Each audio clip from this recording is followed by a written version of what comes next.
384장 우리 하나님께 같이 올려드립니다. 384장입니다.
하나님 아버지, 그렇습니다.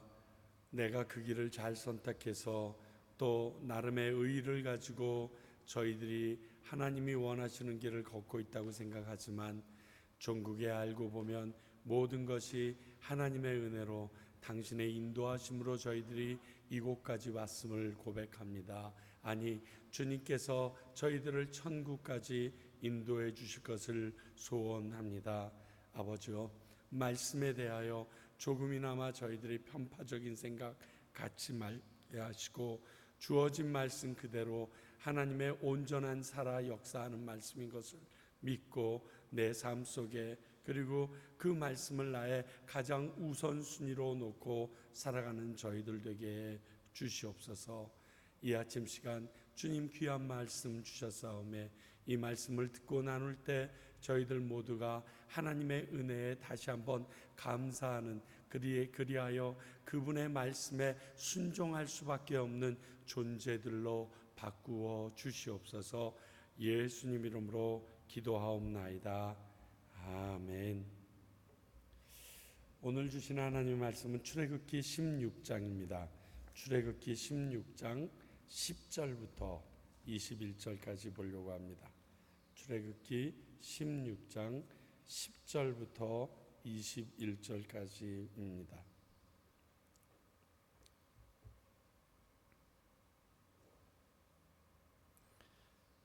우리 한 절씩 교독하시겠습니다. 제가 먼저 출애굽기 16장 10절을 읽겠습니다.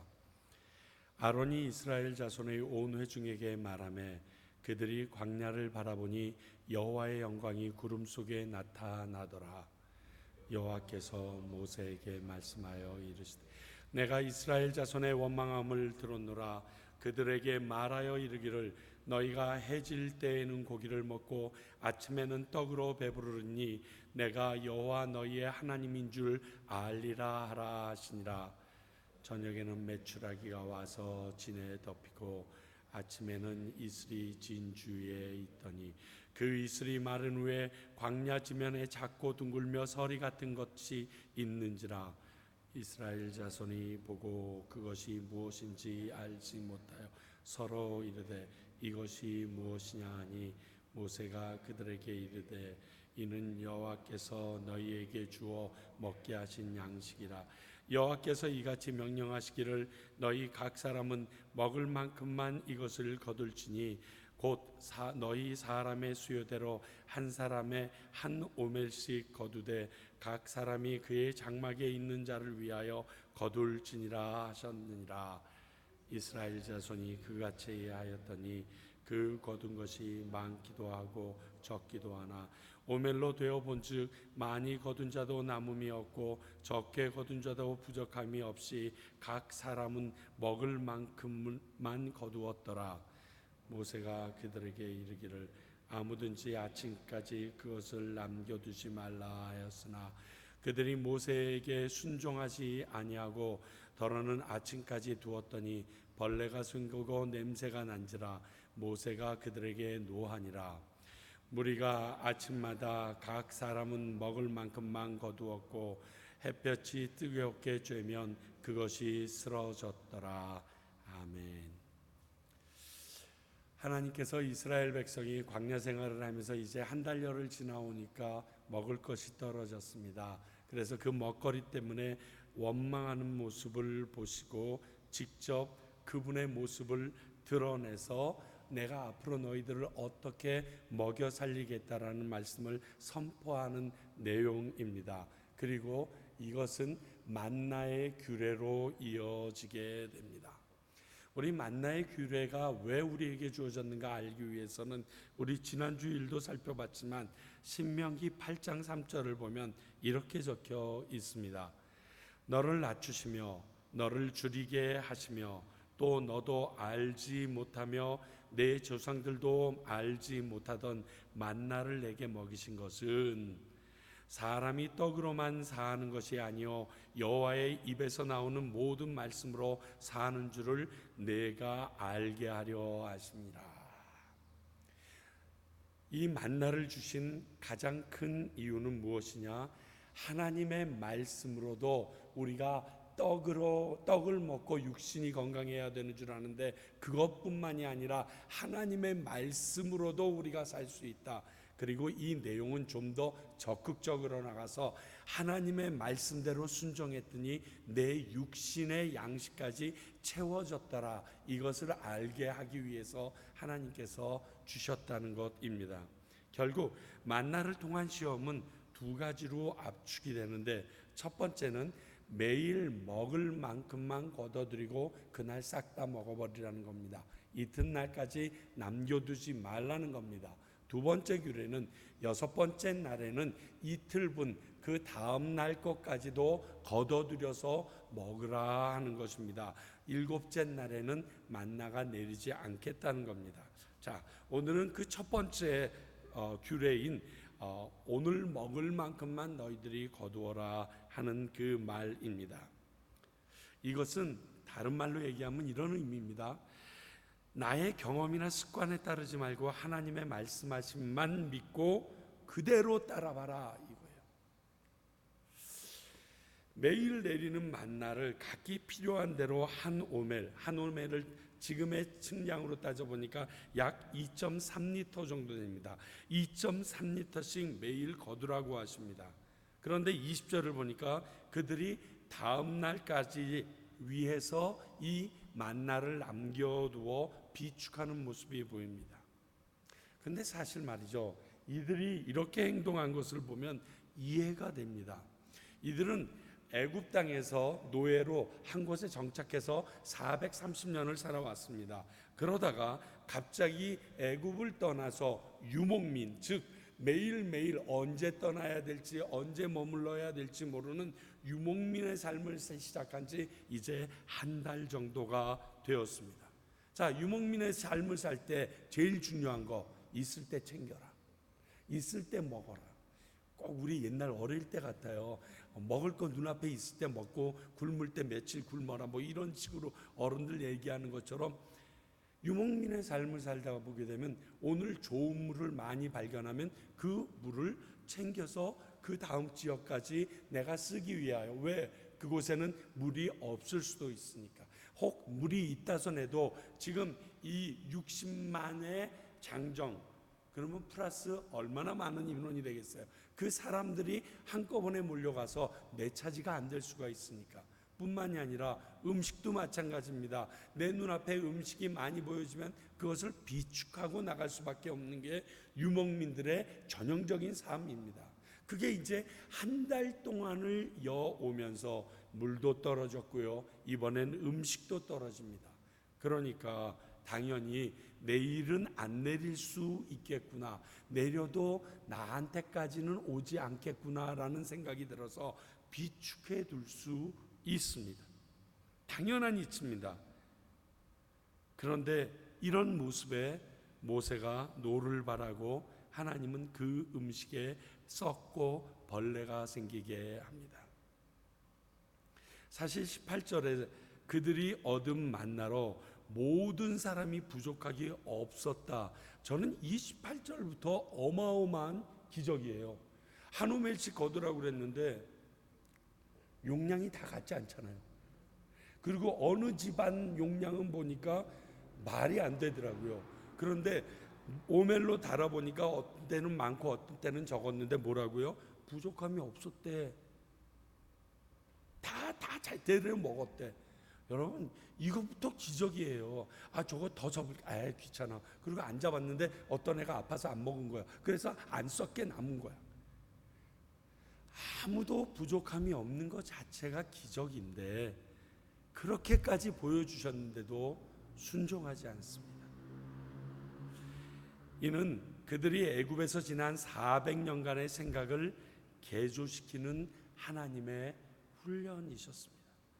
하나님 중심이 아닌 자기 자신이 바라는 욕심, 물질, 권세 중심의 삶에서 모든 것이 주관자이시고 공급자이신 하나님 중심으로 내 삶이 전환되어야 되는 것을 훈련시키는 것이 바로 이 만나의 목적이기도 했습니다. 우리가 잘 아는 대로 그들에게 약속한 가나안 땅은 젖과 꿀이 흐르는 땅, 풍요로운 땅 맞습니다. 그런데 그 지역의 땅은 안타깝게도 물을 저장할 수 없는 땅입니다.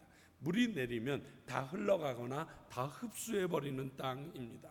토질이 그렇게 생겼어요. 그리고 아시다시피 요단강에서부터 예루살렘까지의 높이만 따져도 약 900m 정도 되는 가파른 그곳에 이 과테말라처럼 높은 산지 위에 세워진 게 예루살렘이고 각 성읍들입니다. 그러니까 만약 물이 필요하면 그 900m 밑에 있는 가파른 경산 밑에 있는 물을 길어 올려야 되는데 지금과 같은 펌프 시설도 없는데 정말 어려운 거거든요. 하나님의 은혜가 임하면 그 가나안 땅은 풍요의 땅이 되고 하나님이 외면하시면 그 땅은 황폐해지는 그런 땅입니다. 그러니까 그 땅에서 살려면 그 땅에 합당한 훈련이 필요했던 것입니다. 자, 우리 출애굽 사건 전체를 예수님을 알지 못하고 죄된 삶을 살았던 죄악 가운데 있던 우리가 이제 그곳에서 빠져나와서 하나님의 약속의 땅으로 가는 하나님의 백성으로 하나님의 자녀로 살아야 되는 그 모습입니다. 자, 하나님의 땅에 들어가서 우리가 살기 위하여 하나님의 원하는 모습대로 우리가 살기 위하여 우리의 모습은 이 땅을 살면서 변화되고 바꾸어지고 깨어지고 쪼개지는 것이 지극하게 당연합니다. 축복도 은혜도 누리기 위해서 누릴 수 있는 성품이 되도록 훈련이 필요합니다. 겉만 바뀌었다고 그 사람의 위치나 권위를 인정하지 않습니다. 그 위치나 환경에 적합한 말과 행동을 하는 사람이라야 권위까지 함께 따라옵니다. 성도 여러분, 하나님의 백성도 이름뿐으로만 안 됩니다. 그의 자녀에게 맞는 자세가 갖추어져야 되고 그래야 그에 합당한 축복을 누릴 수 있게 됩니다. 그를 위하여 하나님께서는 이 땅을 살아나가면서 예수 그리스도를 구주로 영접한 우리들이 그 살아나가는 그 기간 동안 이러한 훈련의 과정을 통과시키십니다. 하나님의 자녀로 가나안의 축복을 누려야 하는 내가 그것을 누리지 못하고 영육이 곤핍한 가운데 있다면 이는 내가 하나님의 말씀을 제대로 따르지 않은 적이 없나 한번 생각해 보시면 됩니다. 우리에게 필요한 만나의 공급은 매일매일 항상 있습니다. 그런데 얻지 못하는 것은 이것을 믿지 못하고 내 마음대로 살려는 발버둥의 결과입니다. 이스라엘 백성이 단 한 달 동안의 경험으로 이 만나의 시험에서 넘어지는 사람들이 생기기 시작했다는 것입니다. 10절과 20절을 보면 제가 더 놀라는 건 10절과 20절입니다. 10절을 보고 20절 같은 행동을 하겠는가? 다시 말해서 직접 하나님의 영광을 보고도 그 말씀에 순종하지 않아요. 이는 이 명령이 하나님이 직접 하신 것을 알고도 그들의 습관과 생각에 따라서 행동했다라는 의미가 됩니다. 자꾸만 지금 석 주째 이 말씀이 반복돼서 제가 조금 두렵습니다. 다시 말씀입니다. 하나님이 직접 말씀하신 명령임이 확실하면 무슨 말씀이든지 순종하실 수 있어야 합니다. 그런데 많은 인생들이, 교회 다니는 인생들조차 그렇지 못하다는 것을 오늘 다시금 알려주십니다. 하나님의 명령에, 하나님의 말씀을 그대로 따라 순종하는 것이 절대로 쉽지 않다는 것을 오늘 또 한 번 확인시키십니다. 말씀을 듣습니다. 듣는 순간에는 그런 것 같습니다. 그런데 문을 열고 세상으로 나가면 세상에서는 그 말씀대로 했다가는 하나도 제대로 될 것 같죠. 말씀은 말씀이고 참 좋은 말씀인데 교회에서 집사 장로로 섬기면서 성도로 섬기면서 그 말씀대로 하고 세상에 가서는, 직장에 가서는, 내 집에서는 그저 우리가 지금까지 살아왔던 그 풍습대로, 습관대로, 그리고 세상의 관습대로 살자. 이게 안 된다는 겁니다. 정말 제가 보기에 21세기에 하나님의 놀라운 대각성운동이 일어난다면 말씀대로 사는 바보 같은 사람들에 의하여, 좀 더 직설적으로 얘기하면 미친 사람들 같은 사람들에 의하여 하나님의 놀라운 대각성이 시작될 것입니다. 왜 이렇게 표현하느냐? 이렇게 설교하는 목사들도 그 말씀대로 사는 게 두렵거든요. 그러다가 쪽박 찰 것 같거든요. 아무것도 안 될 것 같거든요. 겉옷을 달래는데 속옷까지 줘서 나한테 뭐가 남겠수? 그렇잖아요. 오리를 가자는데 심리까지 쫓아가줘서 내게 무슨 이득이 있겠어요? 그 힘든 몸에 부딪히는 그 좁은 협착한 길로 다녀가지고 나에게 무슨 이득이 있겠어요? 지극히 적은 자에게 잘 대해주다가 나중에 뒤통수 맞으면 그 무슨 유익이 나에게 있겠냐? 그런데 그게 아니라는 겁니다. 많은 신학의 선배들이 하나님 말씀대로 순종할 때 겪었던 일들이 바보여서가 아닙니다. 세상이 그만큼 하나님의 말씀과 멀어져 있기 때문에, 세상의 사람들이 하나님의 말씀과 멀어져 있기 때문에 그들이 그렇게 비추어진 것이고 그들이 핍박 속에 있을 수밖에 없었습니다. 그 핍박이 언제부터 있었습니까? 구약 때부터 있었습니다. 출애굽기에도 있었습니다. 창세기 안에도 있었습니다. 요한계시록 주님이 오시는 그 순간까지 있다라고 성경은 우리에게 말씀하십니다. 빌립보서 3장 7절 바울 사도가 이렇게 고백합니다. 그러나 무엇이든지 내게 유익하던 것을 내가 그리스도를 위하여 다해로 여길 뿐더러. 자, 이 말씀을 제가 어저께 좀 곰곰이 묵상해 봤습니다. 이런 뜻인 것 같아요. 지금까지 세상을 살면서 내게 유익하다고 여겼던 것이 예수 그리스도의 말씀을 믿고 그분의 제자로 살아가려고 하니까 방해물이 되더라.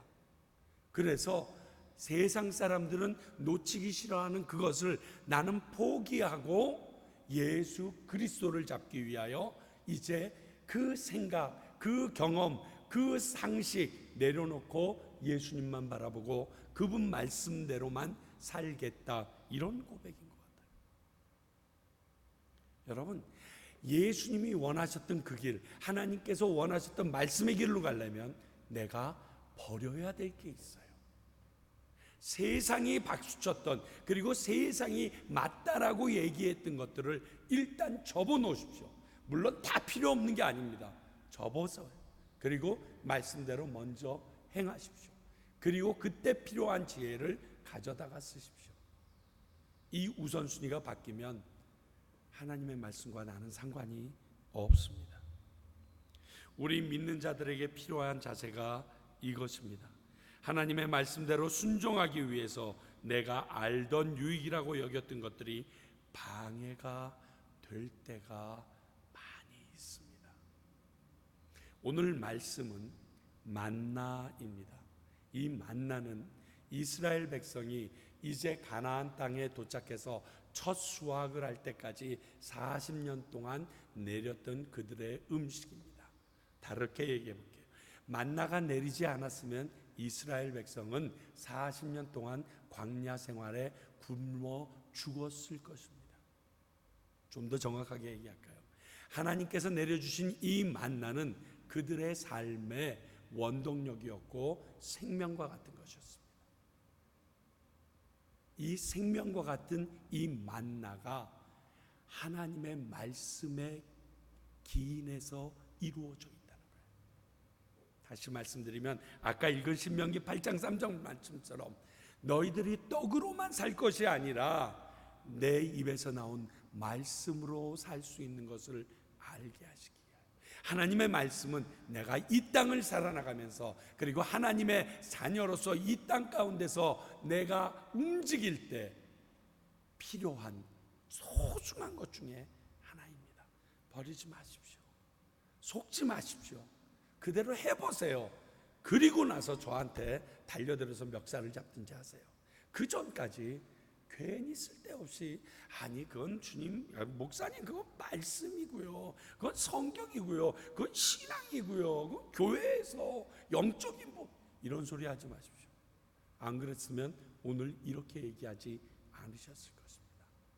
사랑하는 성도 여러분, 하나님의 말씀대로 순종하며 따른다는 것에 방해가 되는 것이 있으면 가차없이 쳐내실 수 있기 바랍니다. 여러분들의 마음을 더 많이 사로잡는 것이 있으면 우리 이 시간 내어버리고 하나님에게 한 걸음 더 갑시다. 그리고 나의 잘못된 그 길에서 한 걸음 멀어지실 수 있는 저와 여러분이 되시기를 바랍니다.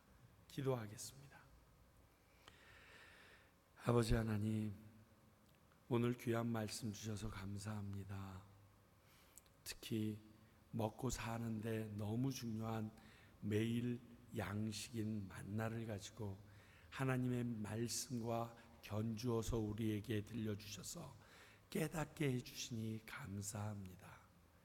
아버지, 하나님의 말씀은 교회 안에서나 신앙적인 이유에서만 저희들이 들으려 했고 그 말씀을 깨달아 사람들과 나누려 했음을 용서해 주십시오.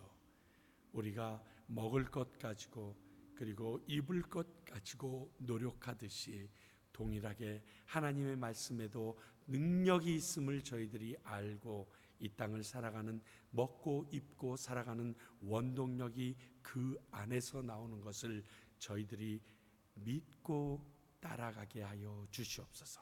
이에 방해되는 모든 것들을 바울 사도의 고백처럼 배설물로 여기기를 소원합니다.